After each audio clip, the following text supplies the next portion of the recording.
ये देखिएगा एक ब्रह्मांड का लघु चित्र। ये एक ब्रह्मांड है, एक ब्रह्मांड का लघु चित्र। ये एक ब्रह्मांड है, समझो ब्रह्मांड। इसमें ये पृथ्वी लोक है जिस पर हम विराजमान हैं। ये पृथ्वी लोक है, ये वाला। और नीचे ये पाताल लोक है, ये ऊपर स्वर्ग लोक है। और ये श्री शिव जी का लोक है, श्री ब्रह्मा जी का लोक है, श्री विष्णु जी का लोक है। इन तीनों भगवानों की रेंज, पहुंच, इनकी जो कार्य क्षेत्र इन तीन लोकों में है, पृथ्वी लोक, पाताल लोक और ये स्वर्ग लोक। इसी ब्रह्मांड में ये ब्रह्मलोक है, ये सारा ब्रह्मलोक कहलाता है।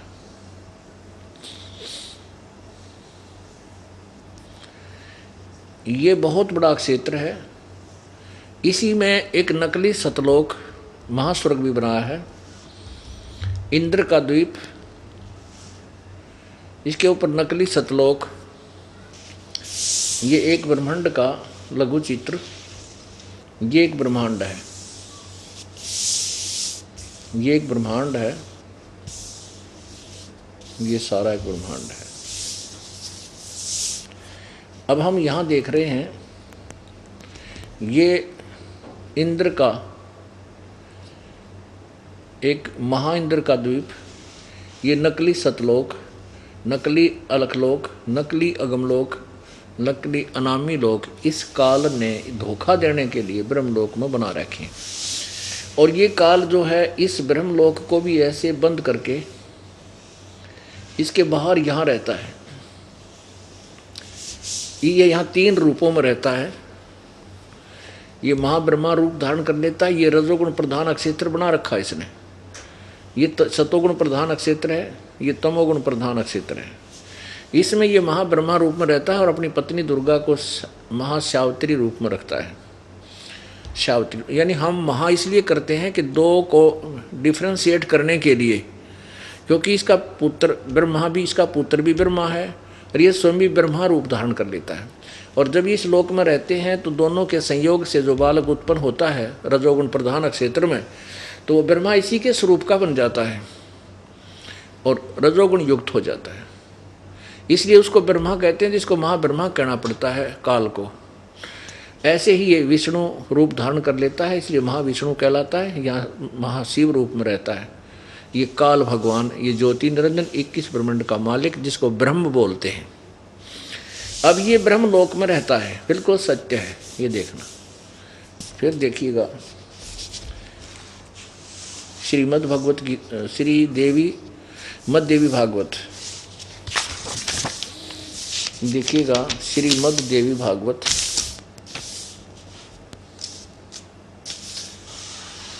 संपादक है हनुमान प्रसाद पोदार, चिमन लाल गोस्वामी। कहाँ से प्रकाशित और मुद्रित है? प्रकाशक एवं मुद्रक गीता प्रेस गोरखपुर, गोविंद भवन कार्यालय कोलकाता का संस्थान। इसमें आपको कल भी दिखाया था, आज फिर दिखाएंगे, क्योंकि ये एक ऐसा ज्ञान है जितनी बार हम सुनेंगे उतना ही निखार आएगा। इसके तीसरे स्कंद में ना पहले स्कंद में प्रश्न नंबर 28 पर नारद जी ने कहा, महाभाग व्यास जी, तुम इस विषय में जो पूछ रहे हो ठीक यही प्रश्न मेरे पिताजी ने अर्थात ब्रह्मा ने भगवान श्री हरि से किया था। देवादिदेव भगवान जगत के स्वामी हैं। लक्ष्मी जी उनकी सेवा में उपस्थित रहती हैं। दिव्य कौस्तुभमणि उनकी शोभा बढ़ाती है। वे शंख चक्र और गदा लिए रहते हैं। पीतंबर धारण करते हैं, 4 भुजाएं हैं। वक्ष स्थल पर श्री वत्स का चिन्ह चमकता रहता है। वे चराचर जगत के आश्रयदाता हैं। जगत गुरु एवं देवताओं के भी देवता हैं।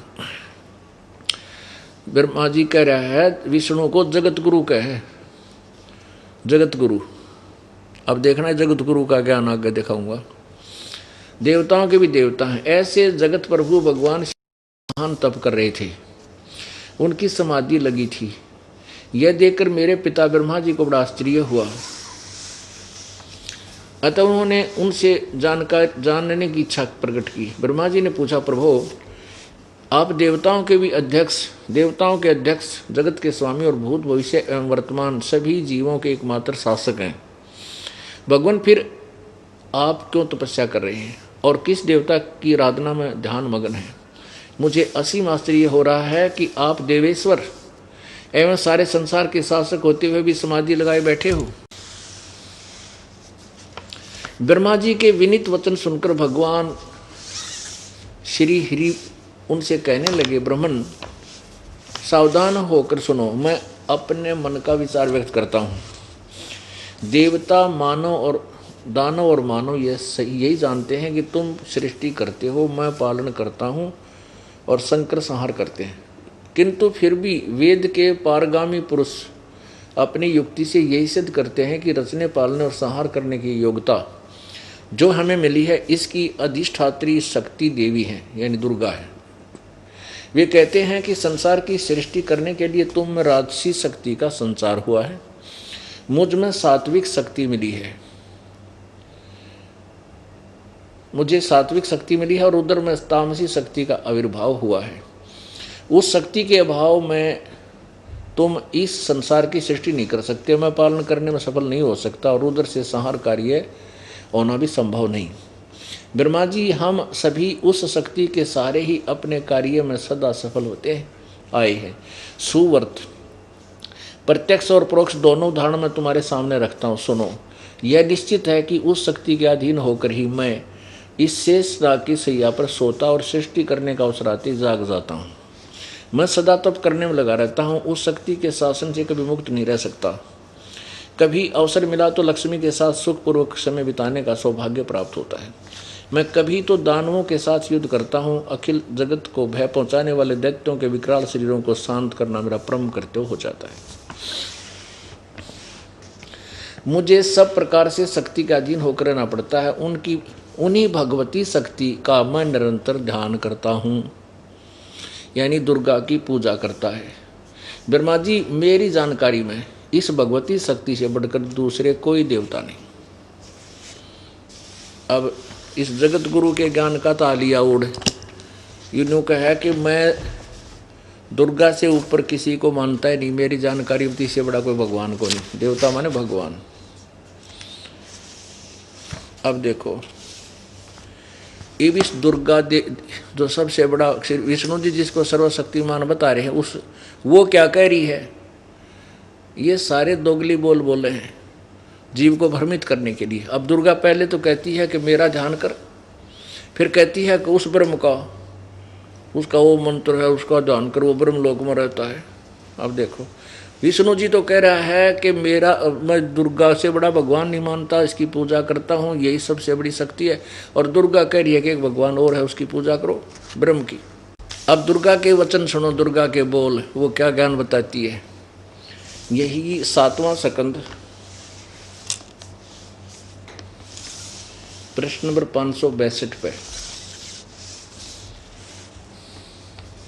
देवी द्वारा हिमालय को ज्ञान उपदेश, ब्रह्म स्वरूप का वर्णन। श्री देवी जी ने कहने लगी, पर्वतराज, इस प्रकार योग युक्त होकर मुझ ब्रह्म स्वरूपा देवी का ध्यान करे। यह ध्यान आसन पर भली भांति बैठकर को अहतुकी भक्ति के साथ करना चाहिए। उस ब्रह्म का क्या स्वरूप है? अब देखो, उस ब्रह्म का अर्थ होता तत्ब्रह्म। तत्ब्रह्म का अर्थ है पूर्ण परमात्मा। लेकिन ये क्योंकि काल से डरकर दुर्गा सच्चाई नहीं बता रही, काल ने इसको कहा कि तूने उस पूर्ण परमात्मा का भेद और ये मेरा भेद किसी को नहीं बताना, मैं कहाँ रहता हूँ, मेरा क्या स्वरूप है। क्योंकि काल का स्वरूप बहुत विकराल है। ये काल है, 1 लाख जीवों को खाता है, इसलिए इसने अपने को गुप्त रखा हुआ है।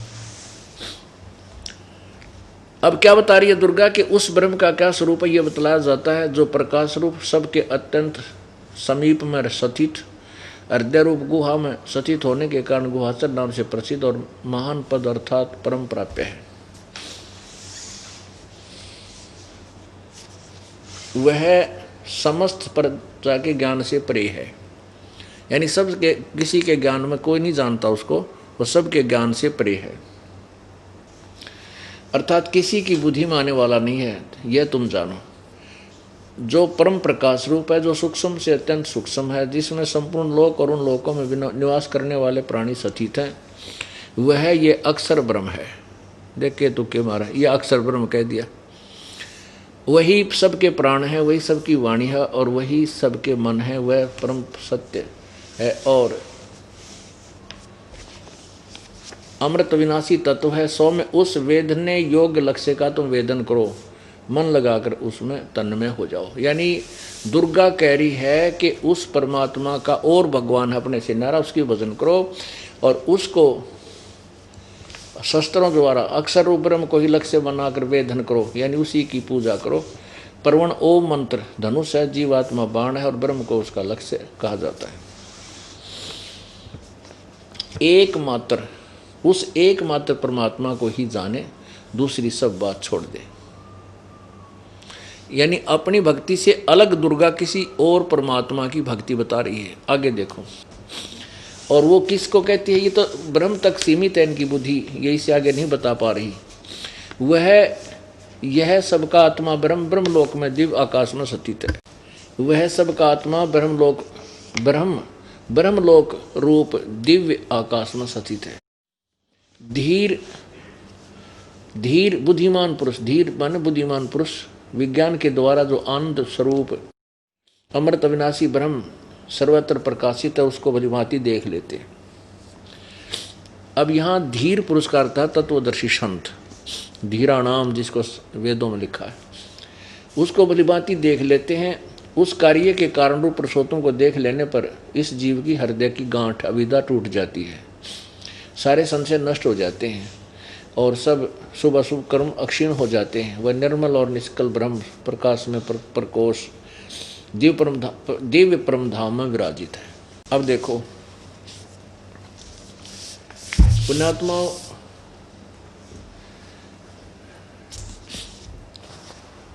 अब देखो इन सारे की बुद्धि दिखाता हूँ आपको, इन ऋषियों की, मैं ऋषियों की और इन देवताओं की कहाँ बुद्धि टेक रही थी।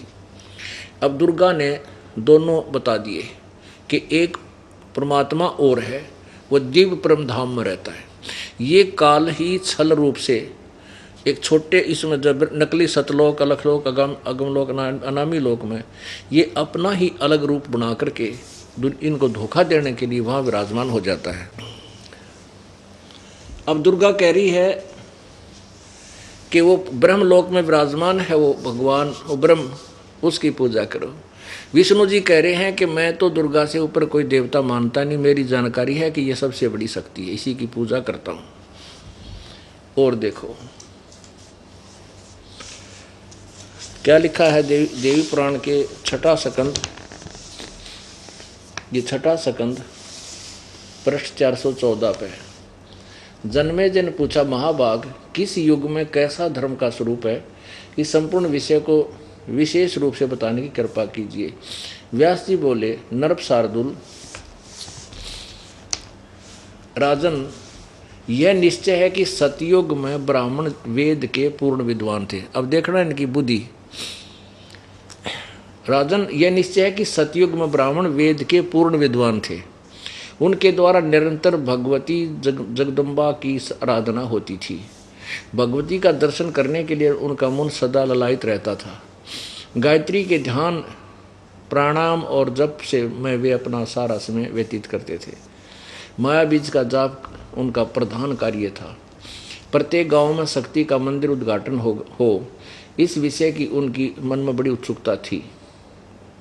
प्राय सब लोग सत्य, दया और सत्य से युक्त होकर अपना कार्य संपन्न करते थे। देख क्या कह रहे हैं, व्यास जी कह रहे हैं कि सतयुग में ब्राह्मण वेद के पूर्ण विद्वान होते थे और उनके द्वारा इस दुर्गा की आराधना होती थी। अरे थरा गजब हो, वेदों में दुर्गा का कितना नाम भी कोई ना किया पूजा के योग्य है। केवल एक परमात्मा, पूरी गीता जी में कितना जिक्र भी नहीं है कि दुर्गा की पूजा की जाए, या केवल या तो ब्रह्म कहता है मेरी पूजा करो या उस पूर्ण परमात्मा की पूजा करो।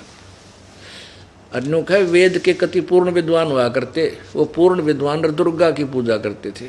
थरा गजब हो गया। अब दुर्गा कहती है कि वो भगवान जो है ब्रह्मलोक में रहता है और वही पूजा के योग्य है, उसी की पूजा करो। और हमारे वेद उर्फ गीता जी, क्योंकि वेदों का स्वरूप, वेदों का ही संक्षिप्त ज्ञान पवित्र गीता जी के अंदर है। इसमें कहा है कि ब्रह्मलोक पर्यंत सभी लोक नाशवान हैं। ये देखिएगा श्रीमद् भगवत गीता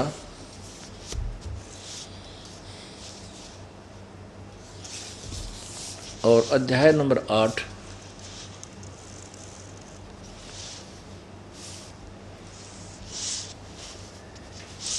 श्लोक नंबर 16। हे अर्जुन, ब्रह्मलोक पर्यंत सभी लोग पुनर्वर्ती में हैं। ब्रह्मलोक पर्यंत सभी लोग पुनरावर्ती माने जन्म मृत्यु के अंदर हैं। ये नष्ट होते हैं। इसमें गए हुए प्राणी भी जन्म मृत्यु को प्राप्त होते हैं। इसका ये अर्थ है। अब परमात्मा हमें क्या संदेश देना चाहते हैं? परमात्मा हमें ये संदेश देना चाहते हैं कि जो साधनाएं तुम करते हो, प्रथम तो वो सारी ऊट पटांग हैं, जिसके कारण आप पूर्ण मोक्ष प्राप्त नहीं करते। और इन देवताओं को ब्रह्मा विष्णु महेश तक कोई भी ज्ञान नहीं है, आध्यात्मिक ज्ञान नहीं है इनको। यही लोकवेद जो आप जी को प्राप्त था पहले, वैसा ही इनको ज्ञान है। हठ योग करना, तप करना, ये काल का जाल है। वेदों और गीता में इस हठ योग को, जैसे विष्णु जी कहते हो मैं तप कर, कठिन तप करता हूँ, गीता जी अध्याय नंबर 17 और 16 में कति मना किया है कि जो शास्त्र विधि को त्याग कर घोर तप को तपते हैं वो राक्षस लोग हैं, क्योंकि इनसे सिद्धियां आती हैं और सिद्धि प्राप्त हो जाने के बाद ये काल इनको अपने रिमोट से फिर इनसे बुरा कराता है। ये काल के संकेत से फिर नाचते रहते हैं। जैसे दुर्वासा जी ने तप किया, काल ने उसको प्रेरित किया अपने रिमोट से और यादों को श्राप दे दिया कि तुम्हारा नाश हो। उनका सर्वनाश हो गया। दुर्वासा जी की कमाई गई, उसके ऊपर पाप लग गए, क्योंकि चाहे वचन से मार दे चाहे किसी को तीर से गोली से मार दे, पाप बराबर होता है। तो दुर्वासा जी के कर्म बिगड़वा दिए और 56 करोड़ यादव का नाश करवा दिया काल भगवान ने। इसलिए गीता जी अध्याय नंबर 17 के श्लोक नंबर 4, 5, 6 में स्पष्ट किया है कि जो शास्त्र विधि को त्याग कर घोर तप को तपते हैं वो पाप आत्मा होती है। ये अब वेदों के अतिरिक्त जो तप करने की यह बीमारी कहाँ से लगी? जब ब्रह्मा जी कमल के फूल पर बैठा था, ये कह रहा कि मैंने उस कमल को भी ढूंढ लिया, नीचे ऊपर देख लिया, कहीं उसका और छोड़ नहीं पाया। फिर मैंने सोचा अब क्या करूं, चिंतित हुआ, आकाशवाणी हुई तप करो तप करो। मैंने तप शुरू कर दिया, 1000 वर्ष तप किया। उसके बाद कहा कि सृष्टि करो। अब काल ने ब्रह्मा को प्रेरित करके तप करवा दिया, तप से सिद्धियां आ गई, सिद्धियों से ये काल का काम शुरू हो गया। सिद्धि से उसको फिर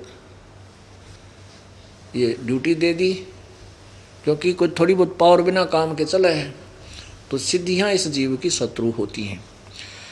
तो कहने का भाव ये है कि ये काल जो है इस प्राणी को उलझाए रखता है, सत साधना नहीं करने देता।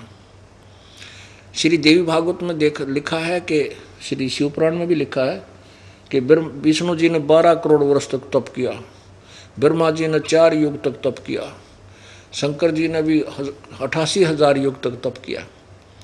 अरे तप तो भक्ति मार्ग का है ही नहीं, ये तो व्यर्थ साधना है। अब कहने का भाव ये है, परमात्मा कहते हैं कि तुम काल के जाल में इतनी बुरी तरह फंस चुके हो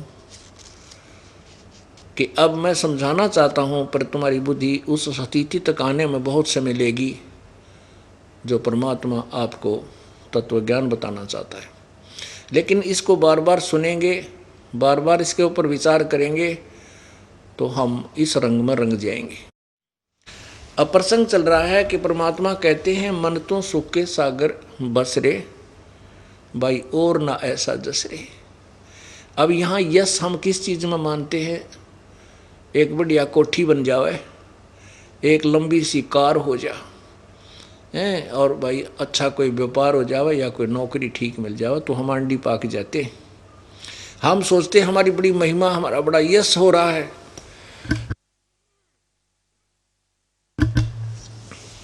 परमात्मा हमारी बुद्धि को ठिकाने लाने के लिए कहते हैं भाई सर्व सोने की लंका होती रावण से रणधीरम, एक पलक में राज विराजीव जम के पड़े जंजीरम, मन तो सुख के सागर बसरे भाई और न ऐसा जसरे। रावण का लंका में लंकापति रावण हुआ है, उसने सोने की लंका बना रखी। जैसे हम ईंटों से सीमेंट से बनाते, ऐसे सोने की ईंटों से और सोने की लिपाई करके उसने सोने की लंका बना रखी थी। और फिर क्या हुआ? एक पलक में राज विराजी, युद्ध हो गया, कर्म बिगड़ गए, सीता जी को उठा लिया, फिर युद्ध हुआ, युद्ध में सब परिवार मारा गया और वो सोना यहीं रह गया। एक सुई भी सोने की रावण नहीं ले जा सका। रति कंचन पाया नहीं रावण चलती बार, एक रति यानी 1 ग्राम भी सोना रावण नहीं ले जा सका यहाँ से। और पहले उस सोने ने देख देख कर माच रहा था, अंडी पाक रहा था, वो तो नहीं के बन गया। तो इसलिए भगवान कहते हैं कि ये सब नकली और धोखा है तुम्हारे साथ। ये नकली व्यवस्था काल ने तुम्हें बना रखा है, उलझा रखा है तुम्हारे को। सुख सागर की डेफिनेशन बताते हुए क्या कहते हैं? शंखों लहर मेर की उपजे कहर नहीं जा कोई, दास गरीब अचल अविनाशी सुख का सागर सोई। अब यहाँ का अंतिम ब्रह्मलोक है, सबसे टॉप मोस्ट प्लेस, और वो भी वहाँ भी वो भी जन्म मृत्यु के, उसमें गए प्राणी भी जन्म मृत्यु को प्राप्त होते हैं। और ब्रह्मलोक भी नष्ट होता है, एक ब्रह्मांड में भी प्रलय होती है, पूरा नष्ट हो जाता है। कब होता है? जब परब्रह्म का एक युग होता है। अब परमात्मा कहते हैं जैसे आप कभी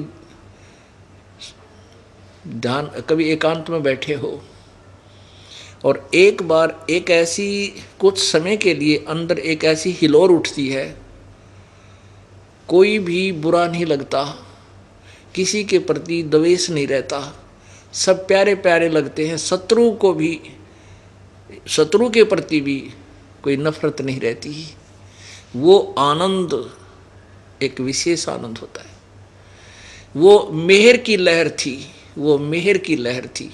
उसके समाप्त होते ही फिर वो एक कहर टूट जाता, उसको ऐसे कर दूंगा, वो ऐसे करना था, वो ऐसा नहीं बना, बच्चे बाहर गए हैं पता नहीं आएंगे कि नहीं, क्या हो गया, देर होगी।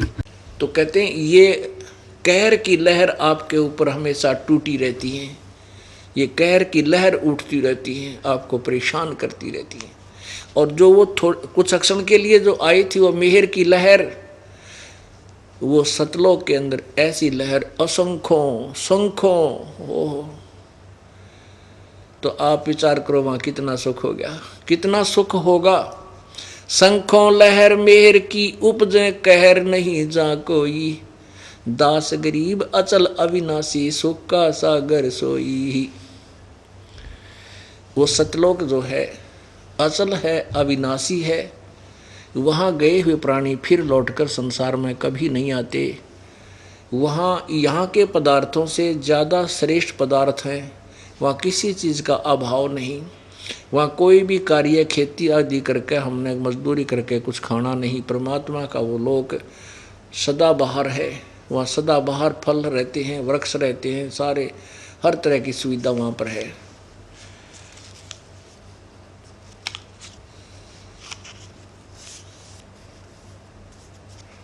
तो हमें क्या बताना चाहते हैं कि तुम यहाँ छोटे से मकान बना के एक कार कोठी लेकर और किसी के पास 20-30-40 किलो 20-30-40 जो है ना तोड़े सोना हो गया, बस फूला नहीं समाओ है, गले में पर काना में लटका ले, कड़े बनवा ले, चौधरी पाक गए। अरे कुछ ना इन्हों कहे तुम इस समय फूल गए, सर्व सोने की लंका होती, रावण से रणधीर, एक पलक में राज विराजी, वो जम के पड़े जंजीर। फिर एक छोटा सा कोई एमएलए एमपी या कोई छोटे से राज्य का मुख्यमंत्री या एक देश का प्रधानमंत्री राष्ट्रपति बनकर कहते तो फूल जाता है। ये तो कुछ भी सती थी कोई ना तेरी, उदय अस्त भी चक्कर चले थे, ऐसी जन ठकुराई, चुनक ऋषि स्वर कल्प करी, जब खोज न पाया राई। उदय अस्त यानी पूरी पृथ्वी पर शासन था, एक मान था चक्रवर्ती राजा था, और उसके जब खोटे क्रम आए, अंत होना था, चुनक ऋषि के साथ उसकी कवासनी होगी, युद्ध हो गया। ऋषि ने अपनी सिद्धि से उसकी 72 करोड़ सेना का नाश कर दिया, और मानदाता चक्रवर्ती का भी अंत हुआ। फिर क्या, फिर वो गधा बने, सुअर बने। तो परमात्मा कहते हैं यहाँ कोई भी व्यवस्था जिसको तू सुख मानता है, जिसको तू अच्छी मानता है, या कति धोखा है तेरे लिए। बहुत भयंकर, बहुत बड़ा धोखा तेरे साथ किया काल ने कि ये मेरे जाल में फंसा रहे और यहाँ से बाहर ना चला जा। हमने सतलोक चलना है। सतलोक जाने की विधि क्या है? गीता जी अध्याय नंबर 8 के श्लोक नंबर 13 में कहा है, गीता ज्ञान दाता कहता है, गीता जी अध्याय नंबर 8 के श्लोक नंबर 13 में गीता ज्ञान दाता कहता है कि मेरी भक्ति करनी है तो मेरा केवल एक ओम नाम है। उस ओम नाम का जाप तू कर, उस ओम नाम के जाप से मेरे वाली जो साधना है, मेरे वाली गति है, उसको तू प्राप्त हो जाएगा। ब्रह्म की गति क्या है, ब्रह्म से प्राप्त होने वाली सुविधा क्या है कि ब्रह्मलोक में ये प्राणी चला जाता है, महास्वर्ग में, और ब्रह्मलोक में जाकर के भी वो फिर वापस 84 लाख यानी जन्म मृत्यु के चक्कर में फिर भी रहता। लेकिन अन्य देवताओं की, ब्रह्मा विष्णु महेश या अन्य साधना से, दुर्गा की साधना से ब्रह्म साधना कुछ ज़्यादा टिकाऊ है। यहाँ मान लीजिए 100 वर्ष का समय है तो वहाँ 1000 वर्ष का समय ब्रह्मलोक में प्राप्त हो जाता है, लेकिन मृत्यु फिर भी है, जन्म मृत्यु फिर भी है। केवल एक सतलोक ऐसा स्थान है जहाँ जाने के बाद जीव की फिर कभी मृत्यु नहीं होती और कभी बूढ़ा नहीं होता वहाँ पर प्राणी। ये 2 दुख हैं जीव को, और कोई किसी शरीर में कोई रोग नहीं, क्योंकि रोग वाला शरीर वहाँ नहीं है। ये ऊपर जो कवर है ये 5 तत्वों से बना हुआ, ये गड़ा सड़ा वहाँ पर नहीं है। वहाँ तो एक नूरी तत्व, एक नूरी शरीर आपको मिलेगा, एक ही तत्व का। उसमें ना कोई सिर में दर्द, ना बीपी आई हो, ना लो है, ना कोई रोग बने। गीता जी अध्याय नंबर 7 के श्लोक नंबर 18 में गीता ज्ञान दाता कहता है कि मेरी साधना भी अनुत्तम है। अनुत्तम माने अश्रेष्ठ, व्यर्थ, घटिया। सत्संग बहुत सुने हैं, क्योंकि जो परमात्मा की, जो पिछले जन्म का संस्कारी हंस है, जो पिछले जन्मों में मानव शरीर से ही आया है और पिछले जन्म में कोई भक्ति कर रहा था, वो वर्तमान में भी परमात्मा की भक्ति के बिना नहीं टिक सकता, वो रह ही नहीं सकता। वो बहन भाई कहीं ना कहीं कोई साधना प्रभु की अवश्य कर रहे होते हैं, जैसा भी उसको आसपास से प्राप्त होता है। आपने परमात्मा की महिमा के विषय में गाने गुणे भी बहुत सुने होंगे, कथा भी बहुत सुनी होंगी। आपके अंदर विशेष प्रेरणा भी बनी है कि भगवान की भक्ति करनी ही चाहिए। गाने गुणे बहुत सुने हैं, बदले रे भगवान तेरा काम आवेगा। अब जब तक हमने यही नहीं मालूम कि वो भगवान कौन है, यही पता नहीं कि वो परमात्मा कौन है, कौन से भगवान की भक्ति हमने करनी चाहिए, और पूर्ण मोक्ष प्राप्ति का कौन सा साधन है, कौन सी विधि है, तो तब तक हमारी साधना कोई भी हम कर रहे हैं, चाहे कितनी लगन से कर रहे हैं, कितनी ही कठिनता से कर रहे हैं, वो सारी व्यर्थ है, कति फिजूल, व्यर्थ, यूजलेस। तो इसलिए हमने सबसे पहले ज्ञान को आधार बनाना पड़ेगा। हम प्रस्थान करने से पहले, जैसे हम दूर देश में जाते हैं तो जाने से पहले हम रास्ता की खोज करते हैं, इधर उधर से पता करते हैं कौन से रास्ते से वहाँ जाया जाएगा। तो फिर हम उस रास्ते का को पूर्ण रूप से निश्चय करके फिर चलते हैं, हम पहुँच जाते हैं। इसी प्रकार परमात्मा के पाने की पहले तो ये सोचें कि हमने किस भगवान की भक्ति करनी है, ये निष्कर्ष निकालें।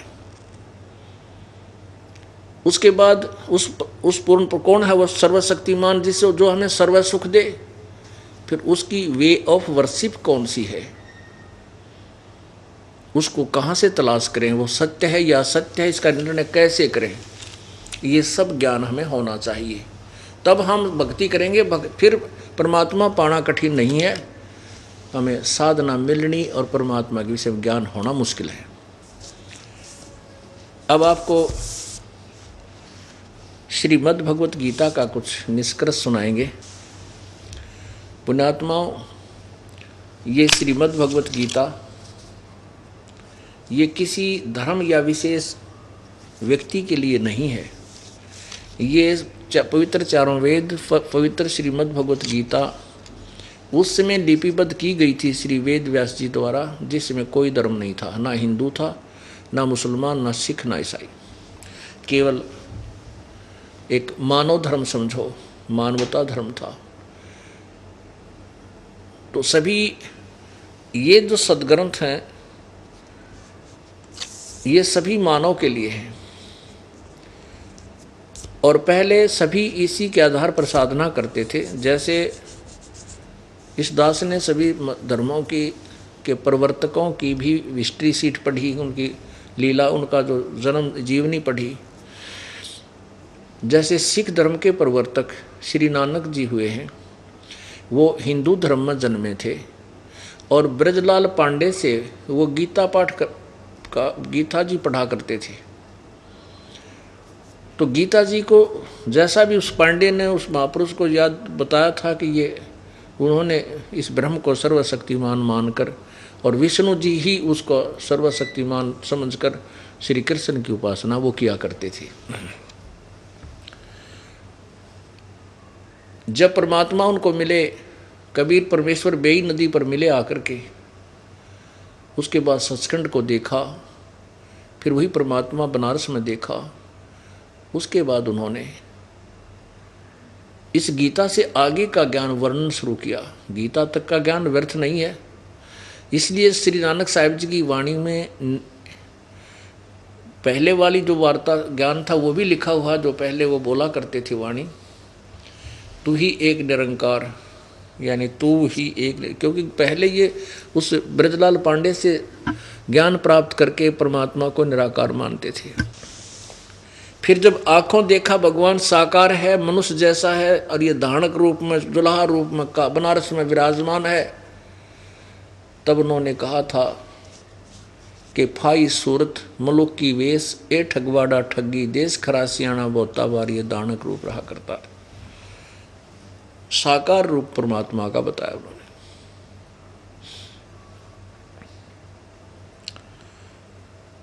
तो इसलिए हमने सबसे पहले पवित्र गीता जी को समझना। चारों वेदों का निष्कर्ष है पवित्र श्रीमद् भगवत गीता। सबसे पहले हम निष्कर्ष निकालेंगे कि किस भगवान की भक्ति करें और किस परमात्मा की भक्ति नहीं करनी है, जो हमारे सदग्रंथों में कहा गया है। गीता जी अध्याय नंबर 16 के श्लोक नंबर 23 में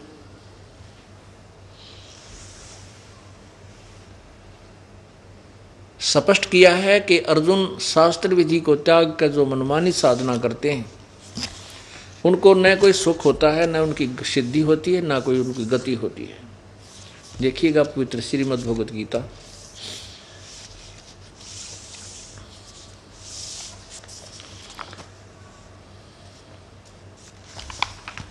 अध्याय नंबर 16 का श्लोक नंबर 23।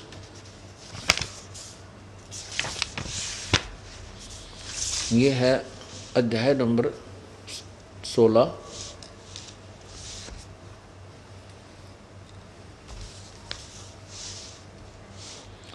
और श्लोक नंबर 23।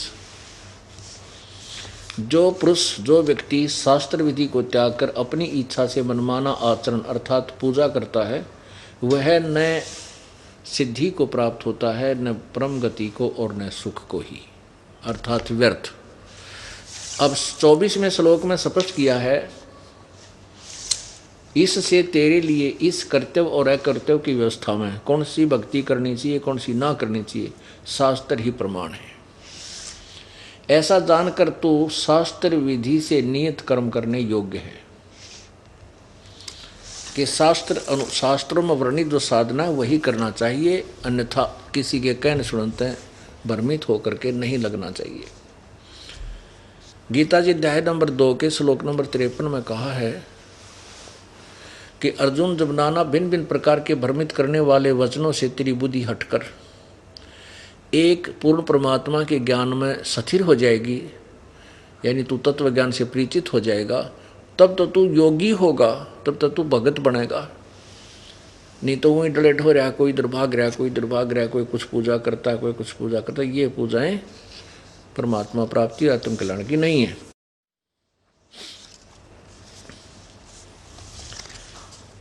अब हम आपको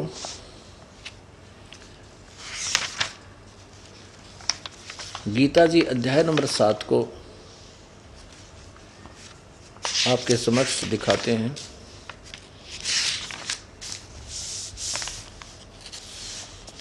पूरा हिंदू समाज पवित्र गीता जी को शिरोधार्य मानता है और इसमें जो लिखा है उसको सत्य मानता है, लेकिन अभी तक इस पवित्र हिंदू समाज को यही नहीं मालूम था कि गीता जी हमें संदेश क्या दे रही है।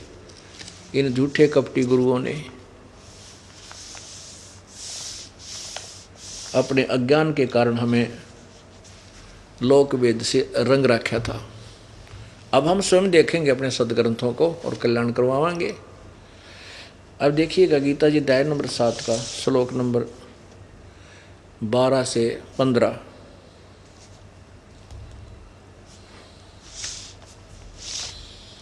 अध्याय 7 का श्लोक नंबर 12।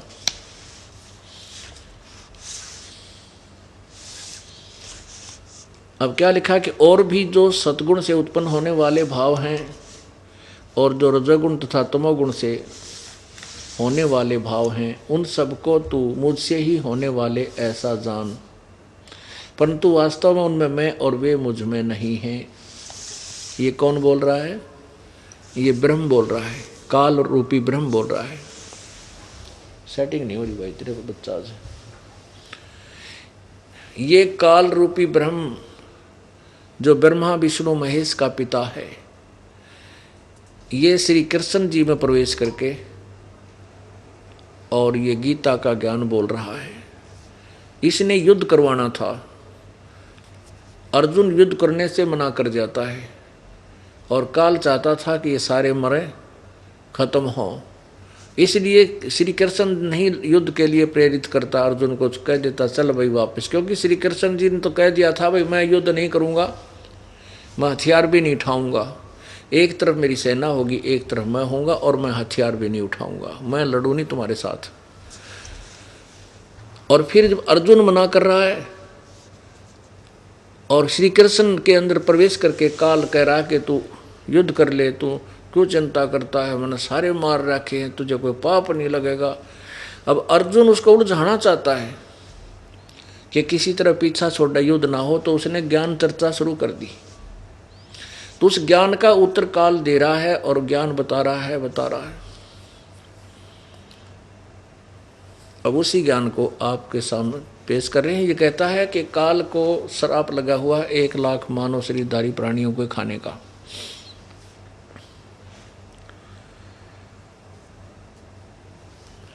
इसने अपने तीनों पुत्रों को एक एक गुण युक्त कर रखा है। रजगुण ब्रह्मा, सतगुण विष्णु, तमगुण शिव जी। रजगुण से प्रभावित होकर के प्रभावित होकर के प्राणी, सभी प्राणी संतान उत्पत्ति करते हैं। सतोगुण से प्रेरित होकर एक दूसरे में ममता होती है और तमोगुण से प्रभावित होकर के ये कत्लेआम कर देते हैं। और ये जो शंकर भगवान है ये तमोगुण युक्त है, ये सब का संहार करता है। अब ये काल कह रहा है कि जो भी सतगुण से, रजगुण से, तमगुण से जो भी हो रहा है वो उसका निमित्त मैं ही हूँ, और मैं इनमें नहीं, ये मुझ में नहीं, क्योंकि काल इनसे अलग रहता है। ब्रह्मा विष्णु महेश की अलग द्वीप है। ब्रह्मा से उत्पत्ति, विष्णु से सचीची और शंकर से संहार। कहता है तीनों जो भी हो रहा है इन तीनों से वो उसका निमित्त मुख्य कारण मैं ही हूँ, लेकिन मैं इनके अंदर नहीं हूँ, मैं इनसे बाहर रहता हूँ।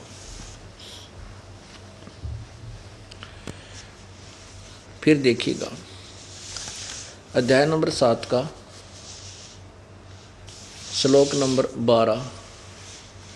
और भी जो सतगुण से उत्पन्न होने वाले भाव हैं और जो रजगुण तथा तमोगुण से होने वाले हैं भाव हैं, उन सबको मुझसे ही होने वाले ऐसा जान, परंतु उनमें मैं और वे मुझ में नहीं हैं। अब देखो, अब इससे इस चैप्टर को, अध्याय 7 को समझने से पहले हमने ये निश्चय करना होगा कि रजगुण ब्रह्मा है, सतगुण विष्णु, तमगुण शिव जी। नहीं तो इस पवित्र गीता जी को नहीं समझ सकें, क्योंकि ये कोड वर्डों में है।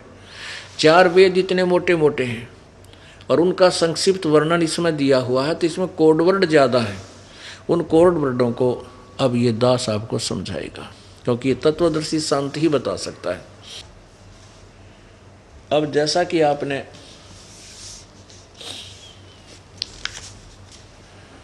अभी श्रीमद् भगवत गीता को ना, श्री देवी भागवत को देखा था, विष्णु जी खुद कह रहे हैं कि तेरे में ब्रह्मा तेरे में तो रजोगुण शक्ति और मेरे में सतोगुण और शंकर में तमोगुण शक्ति का संचार हुआ। अर्थात रजगुण ब्रह्मा है, सतगुण विष्णु, तमगुण शिव जी। फिर भी तीसरे स्कंद में स्पष्ट किया है, ये देखिएगा श्री मद देवी भागवत गीता प्रेस गोरखपुर से प्रकाशित,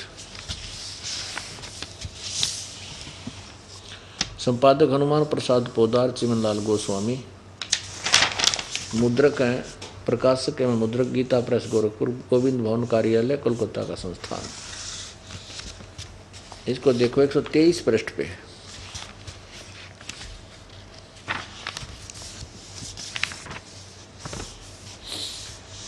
तीसरा स्कंद पृष्ठ 123 और अध्याय ये 4-5, ये 5 चौथा अध्याय है। विष्णु जी कह रहे हैं दुर्गा को, तुम शुद्ध स्वरूपा हो, ये संसार तुम्ही से उद्भासित है, हो रहा है। मैं ब्रह्मा और शंकर हम सभी तुम्हारी कृपा से विद्यमान हैं। हमारा आविर्भाव माने जन्म, तिरोभाव माने मृत्यु हुआ करता है। केवल तुम ही नित्य हो, जगत जननी और प्रकृति और सनातनी देवी हो। इससे स्पष्ट हो गया कि ब्रह्मा विष्णु महेश नाशवान है, इनका जन्म और मृत्यु होता है। दूसरी बात क्या सिद्ध होती है? भगवान शंकर बोले, देवी यदि महाभाग विष्णु तुम्ही से प्रकट हुए हैं तो उनके बाद उत्पन्न होने वाले ब्रह्मा भी तुम्हारे बालक हुए, तुम्हारे ही बालक हुए। फिर मैं तमोगुण लीला करने वाला शंकर क्या तुम्हारी संतान नहीं हुआ? अब तमोगुण लीला करने वाला शंकर अर्थात मुझे भी उत्पन्न करने वाली तुम ही हो। अब इसे सिद्ध हो गया कि ये दुर्गा से उत्पन्न हुए हैं, दुर्गा के बेटे हैं तीनों। अब नीचे देखो, इस संसार की सृष्टि, स्थिति और संहार करने में तुम्हारे गुण सदा समर्थ हैं। इन्हीं तीनों गुणों से उत्पन्न हम, तीनों गुणों ब्रह्मा विष्णु एवं शंकर नियम अनुसार कार्य करने में तत्पर रहते हैं। अब ये तो है गीता प्रेस गोरखपुर से प्रकाशित इस पवित्र श्री देवी मद देवी भागवत ने स्पष्ट किया, रजगुण ब्रह्मा है, सतगुण विष्णु, तमगुण शिव जी। अब आगे इसी देवी भागवत में आपको दिखाते हैं जो बम्बई प्रेस से छपी है और उसके प्रकाशक हैं खेमराज श्री कृष्ण दास प्रकाशन बम्बई वाले। इसमें स्पष्ट किया है ये शंकर भगवान कहता है कि मैं रजगुण क्यों तमगुण क्यों बना दिया, ब्रह्मा रजगुण क्यों बना दिया, विष्णु जी को सतोगुण क्यों बनाया। ये देखिएगा श्रीमद् देवी भागवत हिंदी टीका सहित भाग 1।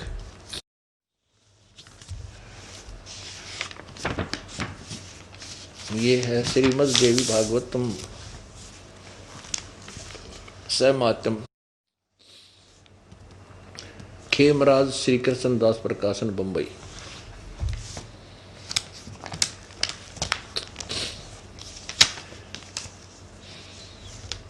अथ श्री मद देवी भागवते भाषा टीका युक्ते तृतीय स्कंध प्रारंभते। अब देखो इसके अध्याय नंबर 5 में, तीसरे स्कंध के अध्याय नंबर 5 में और पृष्ठ नंबर ये 11 पर क्या कहा है।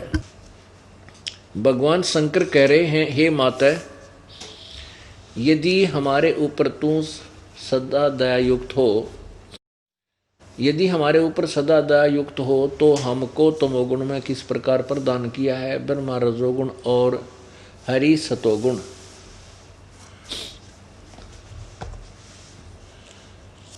युक्त किए हैं।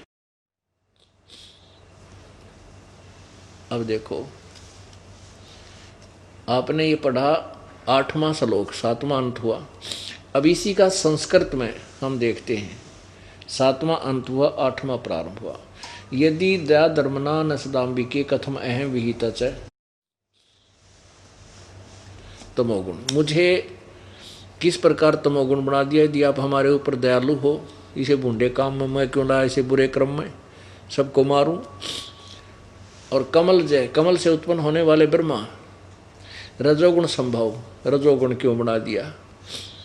सुवित है किमु सतोगुण हरि, और हरि यानी विष्णु को सतोगुण क्यों बनाया। इति सिद्धम के रजगुण ब्रह्मा है, सतगुण विष्णु, तमगुण शिव जी। बस अब गीता जी का ज्ञान आपके समक्ष स्पष्ट होगा। आप देखिए अब श्रीमद् भगवत गीता जी को पढ़ रहे हैं। अध्याय नंबर 7 है।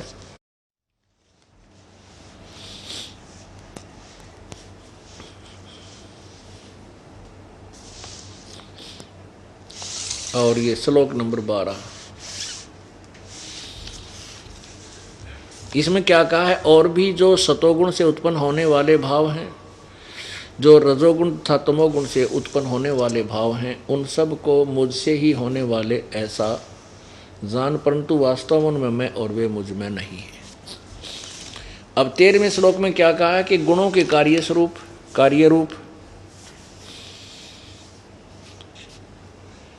सात्विक, राजस और तामस, इन 3 प्रकार के भावों से ये सारा संसार प्राणी समुदाय मोहित हो रहा है। इसलिए इन तीनों गुणों से परे, ब्रह्मा विष्णु महेश से ऊपर अलग परे मुझ अविनाशी को नहीं जानते। ये ब्रह्मा विष्णु महेश तक इनकी बुद्धि टेकी हुई है। रजगुण ब्रह्मा, सतगुण विष्णु, तमगुण शिव जी। काल कह रहा है ये इनसे परे, इनसे ऊपर जो मैं हूँ, ये मुझे भी नहीं जानते, मुझ अविनाशी को नहीं जानते। वैसे तो इसका अर्थ ये बनता है, मुझे और मेरे से ऊपर जो और शक्ति है अविनाशी परमात्मा, उसको भी ये नहीं जानते। ये ब्रह्मा विष्णु महेश तक ही मोहित है, इन्हीं की महिमा गाते हैं। जैसे विष्णु रूप में श्री कृष्ण जी आगे विष्णु अवतार बनकर कृष्ण जी ने कंस गढ़ दिया, शिशुपाल मार दिया, चाण और ठोक दिया ठाक है।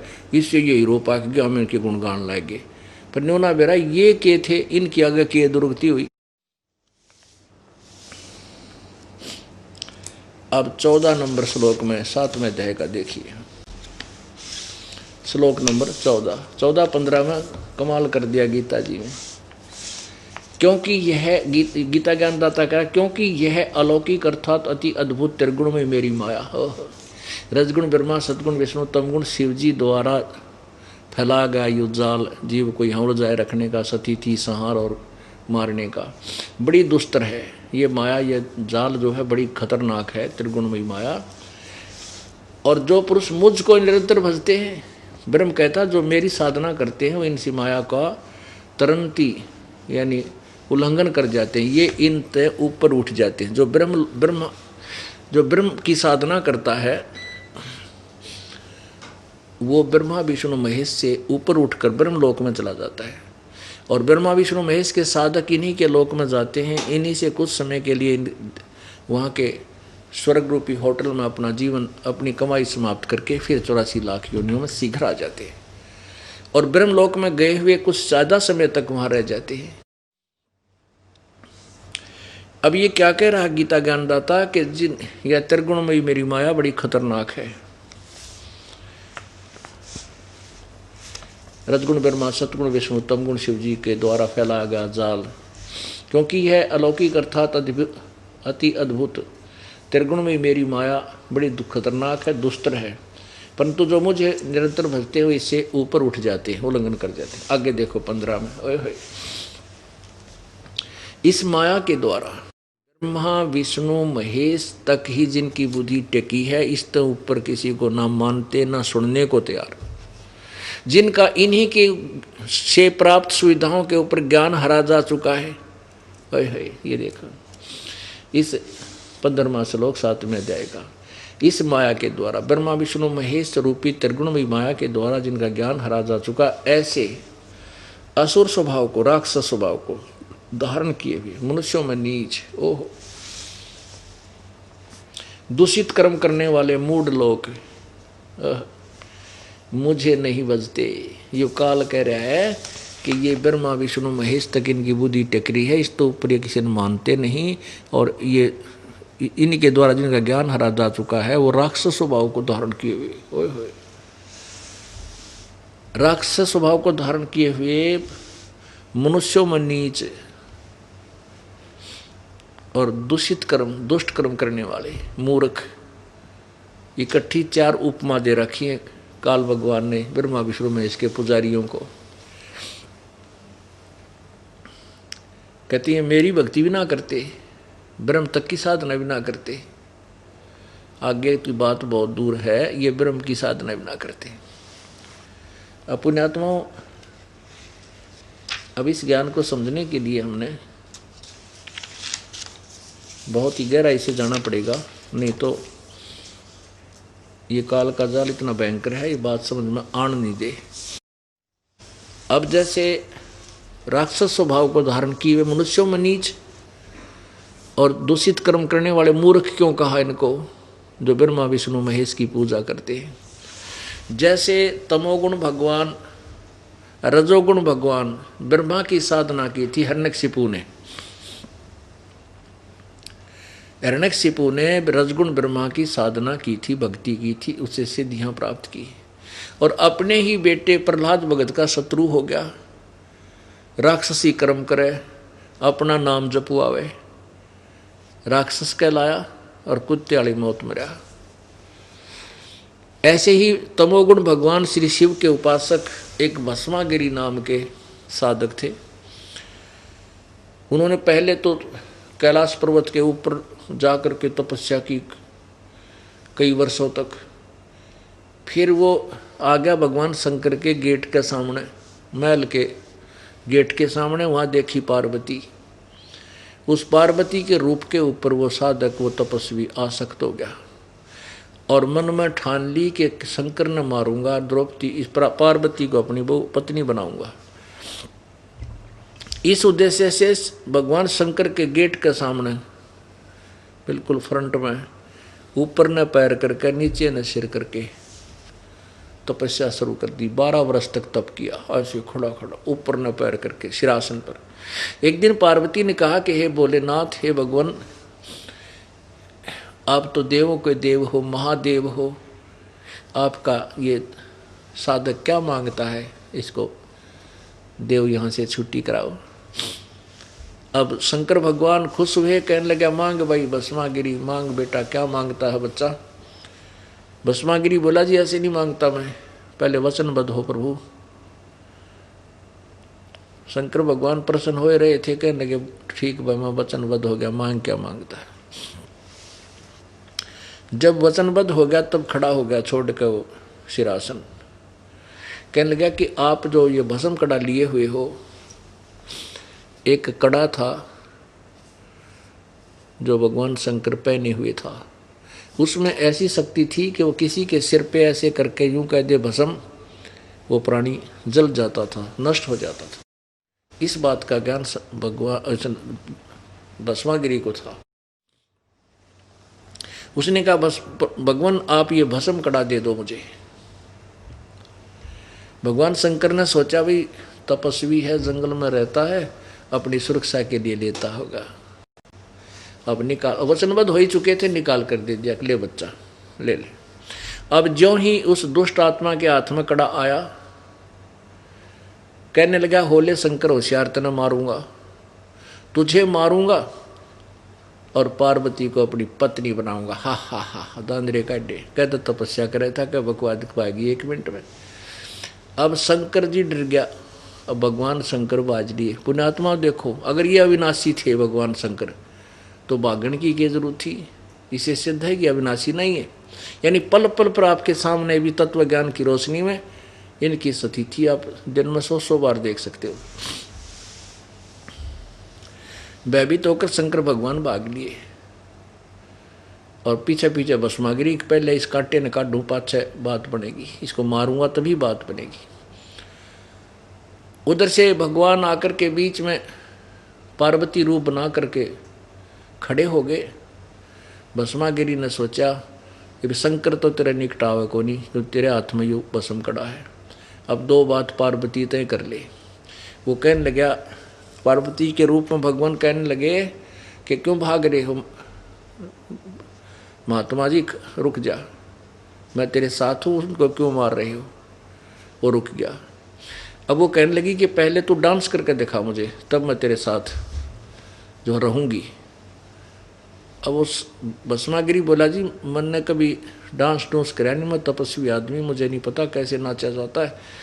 तो पार्वती रूपधारी भगवान बोले मैं सिखाता हूँ, मैं सिखाती हूँ तुझे, इस हाथ को ऐसे कर, इस पैर को ऐसे कर, इसने ऊपर ला और ऊपर ला और ऊपर कर। जब उसने वो जिस हाथ में कड़ा था भस्म वाला जो शर्पा लिया, जब भगवान ने कह दिया भस्म, वो सारा वो खत्म हो गया, मर गया वो दुष्ट।